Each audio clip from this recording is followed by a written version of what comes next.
Counselling ಮಾಡುವಂತಹ ವ್ಯಕ್ತಿತ್ವ ಉಳ್ಳವರು, ಶುದ್ಧ ಮನಸ್ಸುಳ್ಳಂಥವ್ರು, ದಯಾ ಸಿಂಧುಗಳು, ಕಲೆಪ್ರಿಯರು, ಭಾವುಕ ಮನಸ್ಥಿತಿ ಉಳ್ಳಂಥವ್ರು, ಭಕ್ತಿಭಾವ ಉಳ್ಳಂಥವ್ರು ಅಂತ ಹೇಳಿ ನಾವು ತಿಳ್ಕೊಬಹುದು.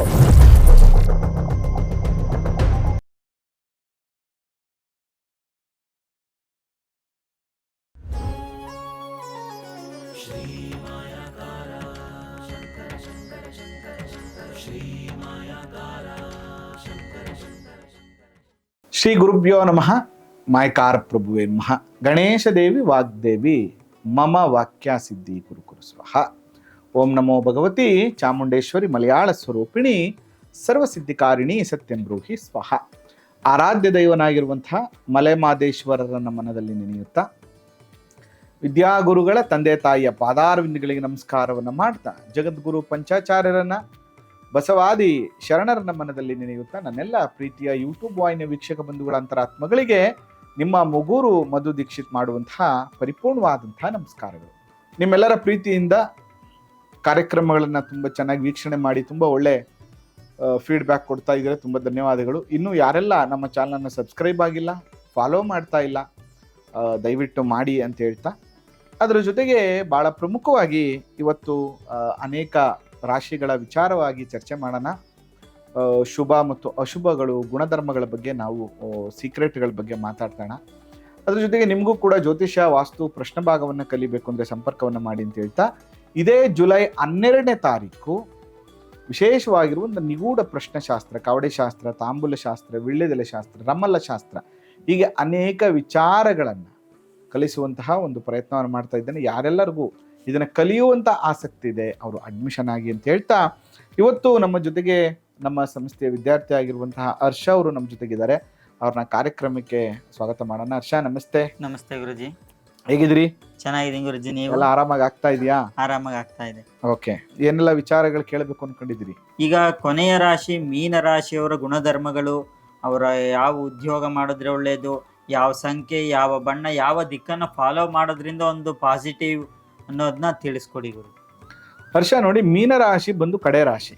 ಹೌದು. ಈ ಮೀನರಾಶಿಗೆ ಸಿಂಬಲ್ ಬಂದು 2 ಮೀನುಗಳ ಚಿತ್ರ. ಈಗ ಮೀನಿನ ಹೆಜ್ಜೆ ಕಂಡುಹಿಡಿಯಕ್ಕಾಗತ್ತಾ? ಆಗಲ್ಲ. ಆ 2 ಮೀನುಗಳು ಸಮುದ್ರವನ್ನ ಇಂಡಿಕೇಟ್ ಮಾಡುತ್ತೆ. ಇವ್ರಿಗೆ ಏನಂದ್ರೆ ಅಗಾಧವಾದ ನಾಲೆಡ್ಜ್, ಅಗಾಧವಾದಂತ ಬುದ್ಧಿ, ಸ್ಪಿರಿಚುವಲ್ ನಾಲೆಡ್ಜ್ ಎಲ್ಲ ಚೆನ್ನಾಗಿರ್ತದೆ. ಇಲ್ಲಿ ಯಾವಾಗ್ಲೂ ನಾವು ಹೇಳುವಂತ ಶುಭ ಫಲಗಳು ಗುರು ಸಪೋರ್ಟ್ ಮಾಡಬೇಕು. ಗುರು ದುಸ್ಥಾನದಲ್ಲಿ ಇದ್ರೆ ಅದನ್ನ ಉಲ್ಟಾ ಆಗ್ಬಿಡುತ್ತೆ ಅವ್ರ ಜಾತಕದಲ್ಲಿ. ಹೌದು. ಈಗ ನನ್ನ ಸ್ಪಿರಿಚುವಲ್ ನಾಲೆಡ್ಜು, ವಿಪರೀತವಾದ ಜ್ಞಾನ ಅಂತ ಹೇಳ್ತೀನಿ. ಗುರು ಚೆನ್ನಾಗಿಲ್ಲ ಅಂದ್ರೆ ವಿಪರೀತವಾದ ಕೆಟ್ಟ ಬುದ್ಧಿ, ಒಳ್ಳೆ ಮನಸ್ಥಿತಿ ಇರಲ್ಲ. ಈ ತರ ತಿಳ್ಕೊಬೇಕಾಗ್ತದೆ ನಾವು. ಅದರಿಂದ ಜಾತಕದಲ್ಲಿ ಗುರು ಕೂಡ ಚೆನ್ನಾಗಿದ್ದು, ಇವ್ರೇನಾದ್ರು ಮೀನರಾಶಿಯಲ್ಲಿ ಹುಟ್ಟಿದ್ರೆ ಓವರ್ ನಾಲೆಡ್ಜ್, ಜ್ಞಾನ ಇರುವಂತವ್ರು, ತುಂಬಾ ವಿಷಯ ಜ್ಞಾನದ ಬಗ್ಗೆ ನಾಲೆಡ್ಜ್ ಇರ್ತದೆ ಇವ್ರಿಗೆ. ಇವರು ಒಬ್ಬ ಒಳ್ಳೆ ಗುರುಗಳಾಗುವಂತಹ ಯೋಗ ಇವ್ರಿಗೆ ಇರ್ತದೆ. ಮತ್ತೆ ಇವ್ರೇನಂದ್ರೆ ಸಾಮೂಹಿಕವಾಗಿ ಅವರ ನಾಯಕತ್ವವನ್ನು ತಗೊಳ್ಳಿಲ್ಲ ಅಂದ್ರೂ ಕೂಡ 1 to 1 ಕನ್ವಿನ್ಸ್ ಮಾಡುವಂತ ಶಕ್ತಿ ಇವ್ರಿಗೆ ತುಂಬಾ ಚೆನ್ನಾಗಿರುತ್ತೆ. ಅದಕ್ಕೆ ಅವರು ಒಬ್ರು ಒಳ್ಳೆ ಕೌನ್ಸಿಲಿಂಗ್ ಮಾಡುವಂತಹ ವ್ಯಕ್ತಿತ್ವ ಉಳ್ಳವರು, ಅಥವಾ ಒಂದು ಸಮಾಜಮುಖಿಯಾದ ಕೆಲಸವನ್ನ ಮಾಡುವಂಥದ್ದು, NGO ಮಾಡುವಂಥದ್ದು, ಇದೆಲ್ಲ ಕೂಡ ಇವರಿಗೆ ಇಟ್ಸ್ ವೆರಿ ಗುಡ್ ಥಿಂಗ್. ತುಂಬಾ ಒಳ್ಳೆ ರಿಸಲ್ಟ್ ಅನ್ನ ಇವ್ರಿಗೆ ಕೊಡುತ್ತೆ. ತುಂಬಾ ಬುದ್ಧಿವಂತರು ಅಂತ ಕೂಡ ನಾವು ಇವ್ರನ್ನ ಹೇಳ್ಬೋದು. ಇನ್ನು ಶಾಸ್ತ್ರಗಳ ಪ್ರಕಾರ ಮೀನರಾಶಿ ಜಲಾತ್ಮಂಚ ಗುರುಣ ಪೋಷಿತ ಸೂಚಿಹ ದಯಾಳು ಸಾತ್ವಿಕೋ ಭಕ್ತ ಮೃದು ಸ್ವಭಾವಾನ್ ಋಣಾಮ್ ಅಂತ ಹೇಳಿದ್ರು. ಅಂದ್ರೆ ಇದರ ಅರ್ಥ ಏನಂದ್ರೆ, ಇವರು ಭಕ್ತಿ ಉಳ್ಳಂಥವ್ರು, ಶುದ್ಧ ಮನಸ್ಸುಳ್ಳಂಥವ್ರು, ದಯಾ ಸಿಂಧುಗಳು, ಕಲೆಪ್ರಿಯರು, ಭಾವುಕ ಮನಸ್ಥಿತಿ ಉಳ್ಳಂಥವ್ರು, ಭಕ್ತಿ ಭಾವ ಉಳ್ಳಂಥವ್ರು ಅಂತ ಹೇಳಿ ನಾವು ತಿಳ್ಕೊಬಹುದು. ಇದಿಷ್ಟು ಗುರು ಚೆನ್ನಾಗಿದ್ರೆ ಇದ್ರ ಉಲ್ಟಾ ಆಗ್ಬಿಡುತ್ತೆ ಎಲ್ಲ. ಅದರಿಂದ ಇದಿಷ್ಟು ಗುಣಧರ್ಮಗಳು ಇವ್ರಿಗೆ ತುಂಬಾ ಚೆನ್ನಾಗಿರುತ್ತೆ. ಈಗ ಪ್ರೆಸೆಂಟ್ ಬಗ್ಗೆ ನೋಡ್ಬೇಕು ಅಂದ್ರೆ ಸ್ವಲ್ಪ ಮೀನರಾಶಿಯವ್ರಿಗೆ ಟೈಮ್ ಚೆನ್ನಾಗಿಲ್ಲ, ಯಾಕಂದ್ರೆ 7:30 ನಡೀತಾ ಇದೆ. ಸ್ವಲ್ಪ ಎಚ್ಚರಿಕೆಯಿಂದಿರಿ. ಅದ್ರ ಬಗ್ಗೆ ಮುಂದಿನ ದಿನಗಳಲ್ಲಿ ನಾನು ತಿಳಿಸ್ಕೊಡ್ತೀನಿ. ಈಗ ಮೀನರಾಶಿಯವರು ಅವರಿಗೆ ರೋಗ ಭೀತಿ ಕಾಡುವಂಥದ್ದು, ಅವರಿಗೆ ಯಾವ ರೋಗದಿಂದ ಎಚ್ಚರಿಕೆಯಿಂದ ಇರಬೇಕು ಅಂತ ತಿಳಿಸ್ಕೊಡಿ. ಪರಾಶರರು ಅದ್ಭುತವಾಗಿ ನಮಗೆ ತಿಳಿಸ್ಕೊಡ್ತಾರೆ. ಏನಂತಂದ್ರೆ, ಮೀನರಾಶಿಗತೆ ದೋಷೆ ಪಾದರೋಗಶ್ಚ ಜಾಯತೆ ಅತಿಸಾರೋ ಜಲೋದರ್ಗೋ ಜಠರಾಗ್ನಿ ವಿಕಲ್ಪಕಃ. ಅಂದ್ರೆ ಏನ್ ಹೇಳ್ತಾ ಇದಾರೆ ಇಲ್ಲಿ, ಇವ್ರಿಗೆ ಕಾಲ್ ನೋವು, ಪಾದಗಳ ನೋವು, ಅಜೀರ್ಣ, ಅತಿಸಾರ, ವಾಂತಿ ಭೇದಿ ಪದೇ ಪದೇ ಆಗುವಂಥದ್ದು, ಮನೋವಿಕಾರ ಆಗುವಂಥದ್ದು, ಮೂತ್ರಕೋಶದ ತೊಂದರೆ, ಲಿವರ್ ಸಮಸ್ಯೆಗಳು ಅಂದ್ರೆ ಕಿಡ್ನಿಗೆ ಸಂಬಂಧಪಟ್ಟಂತ ತೊಂದರೆ, ಶುಗರ್ ವೇರಿಯೇಷನ್ ಆಗುವಂಥದ್ದು, ಇದೆಲ್ಲ ಕೂಡ ಇವರು ಅನುಭವಿಸುವಂತ ಸಾಧ್ಯತೆಗಳು ಜಾಸ್ತಿ ಇರುತ್ತೆ. ಅದರಿಂದ ಇವರು ಸ್ವಲ್ಪ ಎಚ್ಚರಿಕೆ ತಗೋಬೇಕು. ಮತ್ತೆ ಇವ್ರಿಗೂ ಕೂಡ ಸ್ವಲ್ಪ ಯೂರಿನ್ ಪ್ರಾಬ್ಲಮ್ ಆಗುವಂತದ್ದು ಸಮಸ್ಯೆಗಳನ್ನೆಲ್ಲ ಇವರು ಅನುಭವಿಸ್ಬೇಕಾಗ್ತದೆ. ಗುರು ಚೆನ್ನಾಗಿಲ್ಲ ಅಂದ್ರೆ ಪರ್ಸೆಂಟೇಜ್ ತುಂಬಾ ಕಮ್ಮಿ ಇರುತ್ತೆ. ಗುರು ಚೆನ್ನಾಗಿಲ್ಲ ಅಂದ್ರೆ ಈ ಪ್ರಾಬ್ಲಮ್ಸ್ಗಳು ಇವ್ರಿಗೆ ಅತಿಯಾಗಿ ಜಾಸ್ತಿ ಕಾಡ್ಸುತ್ತೆ.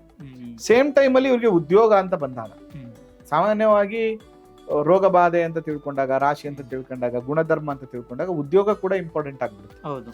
ಮೀನರಾಶವು ಜಾತಃ ಸ್ಯಾದ್ರಾಸಿಕೋ ಭಕ್ತಿ ತತ್ಪರ ಶಿಲ್ಪಕರ್ಮ ಮಹತ್ವಜ್ಞೋ ಗೀತಾ ನೃತ್ಯ ಪ್ರಿಯೋ ಅಥವಾ ಅಂತ ಹೇಳ್ಬಿಟ್ರು. ಅಂದ್ರೆ ಇವರು ಕಲಾವಿದರಾಗ್ಬೋದು, ನಟನೆ, ಸಂಗೀತ, ಬರಹಗಾರ, ಚಿತ್ರಗಾರ ಆಗುವಂತ ಯೋಗ ಇದೆ. ಧಾರ್ಮಿಕ ಉಪದೇಶಗಳಾಗ್ಬೋದು, ಒಳ್ಳೆ ಗುರುಗಳಾಗ್ಬೋದು, ಒಳ್ಳೆ ಪುರೋಹಿತರಾಗ್ಬೋದು, ಒಳ್ಳೆ ಅರ್ಚಕರಾಗ್ಬೋದು, ಶಿಕ್ಷಕರಾಗ್ಬೋದು, ಒಬ್ರು ಒಳ್ಳೆ ಲಾಯರ್ ಆಗ್ಬೋದು, ಒಬ್ರು ಒಳ್ಳೆ ಜಡ್ಜ್ ಆಗ್ಬೋದು, ಸಮಾಜ ಸೇವೆ, ಆಸ್ಪತ್ರೆಯನ್ನು ನಡೆಸುವಂಥದ್ದು, ಆಸ್ಪತ್ರೆಯಲ್ಲಿ ಕೆಲಸ ಮಾಡುವಂಥದ್ದು, ಮತ್ತೆ ಮೀನುಗಾರಿಕೆ, ವ್ಯವಸಾಯ, ಇದೆಲ್ಲವೂ ಕೂಡ ಇವರಿಗೆ ತುಂಬಾ ಚೆನ್ನಾಗಾಗತ್ತೆ. ಮತ್ತು ನೀರಿಗೆ ಸಂಬಂಧಪಟ್ಟಂತ ಉದ್ಯೋಗಗಳು, ಟೀ ಅಂಗಡಿ ಇಡುವಂಥದ್ದು, ಜ್ಯೂಸ್ ಅಂಗಡಿ ಇಡುವಂಥದ್ದು, ಇದೆಲ್ಲವೂ ಕೂಡ ಇವರಿಗೆ ತುಂಬಾ ಚೆನ್ನಾಗಿ ಮತ್ತೆ ಇವರಿಗೆ ಬ್ಯಾಂಕಿಂಗ್ ತುಂಬಾ ಚೆನ್ನಾಗಾಗತ್ತೆ, ಫೈನಾನ್ಸ್ ತುಂಬಾ ಚೆನ್ನಾಗಾಗತ್ತೆ. ಈ ಎಲ್ಲ ಡಿಪಾರ್ಟ್ಮೆಂಟ್ಗಳು ಇವರಿಗೆ ತುಂಬಾ ಸೂಟೇಬಲ್ ಅಂತ ನಾವು ತಿಳ್ಕೊಬಹುದು. ಇದಿಷ್ಟು ಕೂಡ ಮೀನರಾಶಿಯವರ ಗುಣಧರ್ಮಗಳು, ರೋಗ ಮತ್ತು ಉದ್ಯೋಗ. ಈಗ ಅದೇ ರೀತಿ ಮೀನರಾಶಿಯವರು ಯಾವ ದಿಕ್ಕು ಅವ್ರಿಗೆ ಶುಭ, ಯಾವ ಬಣ್ಣ ಶುಭ, ಅವ್ರಿಗೆ ಯಾವ ಸಂಖ್ಯೆಗಳನ್ನು ಫಾಲೋ ಮಾಡ್ಬೇಕು? ನೋಡಿ, ಇವರಿಗೆ ಬೆಸ್ಟ್ ಬಂದು ನಾರ್ತ್ ಈಸ್ಟ್, ವೆರಿ ಬೆಸ್ಟ್. ಇವ್ರಿಗೆ ಆ ದಿಕ್ಕು ಅವ್ರಿಗೆ ನಾರ್ತ್ ಈಸ್ಟ್ ತುಂಬಾ ಒಳ್ಳೇದು. ಈಶಾನ್ಯ ದಿಕ್ಕು ತುಂಬಾ ಒಳ್ಳೇದು. ಎರಡನೇದಾಗಿ ಇವರಿಗೆ ಉತ್ತರ ದಿಕ್ಕು ಕೂಡ ಶುಭ ಫಲವನ್ನು ಕೊಡುತ್ತೆ. ಉತ್ತರ ಮತ್ತು ಈಶಾನ್ಯ, ಇವರು ಡೋರ್ ಇಟ್ಕೊಳ್ಳೋದಿದ್ರೆ ಉತ್ತರ ಈಶಾನ್ಯ ಡೋರ್ ಇಟ್ಕೊಳ್ಳೋದು ಇವರಿಗೆ ತುಂಬಾ ಚೆನ್ನಾಗಿ ರಿಸಲ್ಟ್ ಅನ್ನ ಕೊಡುವಂತ ಯೋಗ ಇವ್ರಿಗಿರುತ್ತೆ. ಈ ಎರಡು ದಿಕ್ಕುಗಳು ತುಂಬಾ. ಇನ್ನು ಶುಭ ಸಂಖ್ಯೆ ಅಂತ ಬಂದ್ರೆ ನಂಬರ್ 3 ಇಸ್ ವೆರಿ ಬೆಸ್ಟ್. ಆಯ್ತಾ? ನಂಬರ್ 3 ಜೊತೆಗೆ ಇವರಿಗೆ 9ನೇ ನಂಬರ್, 1ನೇ ನಂಬರ್ ಕೂಡ ಇವರಿಗೆ ಸಪೋರ್ಟಿವ್ ನಂಬರ್ ಅಂತ ಹೇಳ್ಬೋದು. ಈ ಎರಡು ನಂಬರ್ 1, 3 ಮತ್ತೆ 9ನೇ ನಂಬರ್ ಇವರಿಗೆ ತುಂಬಾ ಸೂಟೇಬಲ್ ಆಗುತ್ತೆ. ಇದು ಎಕ್ಸಾಂಪಲ್, ಈಗ ಇವ್ರೇನಾದ್ರೂ ಗವರ್ನಮೆಂಟ್, ರಾಜಕಾರಣ ಈ ತರ ಇದ್ರೆ 3 ಜೊತೆ 1 ಕಾಂಬಿನೇಷನ್ ಇಸ್ ವೆರಿ ಗುಡ್. ಇವರು ರಿಯಲ್ ಎಸ್ಟೇಟ್ ಮಾಡ್ತಾರೆ, ಭೂಮಿ ಸಂಬಂಧಪಟ್ಟದ್ದು ವ್ಯವಹಾರ ಬಿಸ್ನೆಸ್ ಮಾಡ್ತಾ ಇದಾರೆ ಅಂತಂದ್ರೆ 3 ಜೊತೆ 9 ಇವ್ರಿಗೆ ತುಂಬಾ ಚೆನ್ನಾಗಿ ಇವ್ರಿಗೆ ರಿಸಲ್ಟ್ ಅನ್ನ ಕೊಡುತ್ತೆ. ಆ ನಿಟ್ಟಿನಲ್ಲಿ ಇವರು ಇರತ್ರ ಕಾಂಬಿನೇಷನ್ಸ್ ಗಳನ್ನ ಇಟ್ಕೊಳ್ಳೋದ್ರಿಂದ, ವೃತ್ತಿಯಲ್ಲಿ ಈ ನಂಬರ್ ಗಳನ್ನ ಬಳಸ್ಕೊಳ್ಳೋದ್ರಿಂದ, ಎಕ್ಸಾಂಪಲ್ ನಿಮ್ದು account number, phone number, vehicle number, ಈ ತರದ್ದೆಲ್ಲ ಇಟ್ಕೊಂಡಾಗ ಇವ್ರಿಗೆ ಇದು ಶುಭ ಫಲವನ್ನು ಕೊಡುತ್ತೆ. ಇನ್ನು ಕಲರ್ ಅಂತ ಬಂದಾಗ, ಕಲರ್ ಹಳದಿ ಇಸ್ ಬೆಸ್ಟ್. ಯೆಲ್ಲೋ ಕಲರ್ ತುಂಬಾ ಒಳ್ಳೇದು, ಕೇಸರಿ ತುಂಬಾ ಒಳ್ಳೇದು, ಮಿಲ್ಕಿ ವೈಟ್ ತುಂಬಾ ಒಳ್ಳೇದು, pearl white is very good. ಈ ಕಲರ್ಗಳು ಇವ್ರಿಗೆ ಶುಭ ಫಲವನ್ನ ಕೊಡುತ್ತೆ. ಇನ್ನು ದೇವರು ಅಂತ ಬಂದಾಗ ಇವರು ಗುರುವಾರ ಅರಳಿ ವೃಕ್ಷ ಪ್ರದಕ್ಷಿಣೆ ಇಸ್ ವೆರಿ ಗುಡ್. ಮತ್ತೆ ಗುರುವಾರ ನೀರಲ್ಲಿ ನೆನೆಸಿದ ಕಡಲೆಕಾಳನ್ನ ಹಸು ಕೊಡುವಂಥದ್ದು, ಗೋಸೇವೆ ಮಾಡುವಂತ ತುಂಬಾ ಒಳ್ಳೇದು. ಬಹಳ ಮುಖ್ಯವಾಗಿ ಮನೆ ದೇವರ ಪೂಜೆಯನ್ನ ಇವ್ರು ಬೆಸ್ಟ್. ಇವ್ರು ಮಾಡೋದ್ರಿಂದ ಅದ್ಭುತವಾದ ರಿಸಲ್ಟ್ ಕೊಡುತ್ತೆ. ಓಂ ರಾಮ್ ರೀಂ ರೋಂ ಸಹ, ಓಂ ರಾಮ್ ರೀಂ ರೋಂ ಸಹ ಬೃಹಸ್ಪತಯೇ ನಮಃ. ಈ ಮಂತ್ರವನ್ನ ಡೈಲಿ 16 ಅಥವಾ 108 ಸರಿ ಜಪ ಮಾಡೋದ್ರಿಂದ ಕೂಡ ಇವರಿಗೆ ಅತ್ಯಂತವಾದ ಶುಭ ಫಲಗಳು ಇವರಿಗೆ ಪ್ರಾಪ್ತಿಯಾಗುತ್ತೆ. ಮೀನರಾಶಿಯವರು ಗುಣಧರ್ಮಗಳು, ಆರೋಗ್ಯ ಮತ್ತು ಉದ್ಯೋಗ, ಶುಭ ಬಣ್ಣ, ಶುಭ ದಿಕ್ಕು, ಇದೆಲ್ಲ ಅವರು ಫಾಲೋ ಮಾಡ್ಕೊಂಡು ಸ್ವಲ್ಪ ಎಚ್ಚರಿಕೆ ನೋಡಿ. ಹರ್ಷ, ನೀವು ಕಂಟಿನ್ಯೂಸ್ ಸಂಚಿಕೆಗಳಲ್ಲಿ ನೀವು ಅಬ್ಸರ್ವ್ ಮಾಡ್ತಾ ಇರೋದು ಎಷ್ಟೊಂದು ವಿಷಯಗಳಿದೆ. ಹೌದು. ಮತ್ತೆ ನಾವು ನಮ್ಮ ಸಂಚಿಕೆಗಳಲ್ಲಿ ನಮ್ಮ ವೀಕ್ಷಕರು ಇದನ್ನ ಅಬ್ಸರ್ವ್ ಮಾಡ್ತಿರ್ತಾರೆ. ಇದು ಯಾವುದು ಮಧು ದೀಕ್ಷಿತ್ ಹೇಳ್ತಾ ಇರೋದಲ್ಲ, ಇದು ಯಾವುದು ಹರ್ಷ ಹೇಳ್ತಿರೋದಲ್ಲ. ಯಾವ್ದಕ್ಕಾದ್ರೂ ನಾವ್ ಯಾವ್ದೇ ಒಂದು ವಿಚಾರವನ್ನ ಮಾನ್ಯತೆ ಮಾಡ್ಬೇಕಾದ್ರೆ ಅದಕ್ಕೆ ಸಮ್ಮತ ಅಂತ ಇರ್ಬೇಕು. ಅದನ್ನ ನಾವು ಶಾಸ್ತ್ರ ಸಮ್ಮತ ಅಂತ ಕೇಳ್ತೀವಿ. ಅದಕ್ಕೆ ನಾನು ಪ್ರತಿ ಸರಿ ಉದ್ಯೋಗ, ರೋಗ ವಿಷಯಗಳನ್ನ ಹೇಳುವಾಗ ಒಂದು ಶ್ಲೋಕ ಕೋಟ್ ಮಾಡ್ತೀನಿ. ಯಾಕಂದ್ರೆ ಆಲ್ರೆಡಿ ನಮ್ಗೆ ಋಷಿ ಮುನಿಗಳು ಹಿಂದಿಂದ ರಾಶಿ ನಕ್ಷತ್ರಾದಿಗಳಲ್ಲಿ ಇದ್ದಾಗ ಈ ರೀತಿ ಇರುತ್ತೆ ಅನ್ನೋದನ್ನ ನಮ್ಗೆ ಆಲ್ರೆಡಿ ತಿಳಿಸ್ಕೊಟ್ಟಿದ್ದಾರೆ. ನಾವೇನ್ ಮಾಡ್ತಾ ಇದೀವಿ ಅಂದ್ರೆ ಮಧ್ಯವರ್ತಿಗಳಷ್ಟೇ. ನಾವು ಶಾಸ್ತ್ರ ಮತ್ತು ಅದನ್ನ ಫಾಲೋ ಮಾಡೋರು ಮಧ್ಯದಲ್ಲಿರುವಂತವ್ರು. ಇದನ್ನ ನಾವು ಒಂದು ಸೇತುವೆ ಕೆಲಸ ಮಾಡ್ತಾ ಇದೀವಿ. ನಮ್ದೇ ಆದ ಶೈಲಿಯಲ್ಲಿ ಅವ್ರಿಗೆ ಎಕ್ಸ್ಪ್ಲೈನ್ ಮಾಡ್ತಾ ಇದೀವಿ. ಯಾಕಂದ್ರೆ ಅಲ್ಲಿ ಒಳ್ಳೇದು ಕೆಟ್ಟದ್ದು ಎಲ್ಲ ಕೂಡ ಇರುತ್ತೆ. ಒಬ್ಬ ಮನುಷ್ಯ ಅಂದ್ಮೇಲೆ ಎಲ್ಲ ಇರ್ಬೇಕು, ಇಲ್ಲಾಂದ್ರೆ ದೇವ್ರುಗಳಾಗ್ಬಿಡ್ತೀವಿ ನಾವು. ಕಷ್ಟ ಇರ್ಬೇಕು, ಸುಖ ಇರ್ಬೇಕು, ನೋವಿರ್ಬೇಕು, ಯಶಸ್ಸಿರ್ಬೇಕು, ಎಲ್ಲ ಇರ್ಬೇಕು.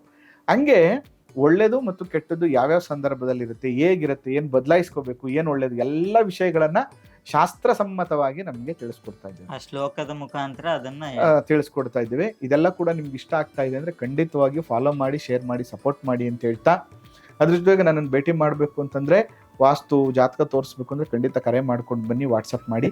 ಆ ಮಲೆಮಹದೇಶ್ವರರ ಅನುಗ್ರಹ ಸದಾ ನಿಮ್ಮ ಮೇಲಿರಲಿ. ನಮಸ್ಕಾರ.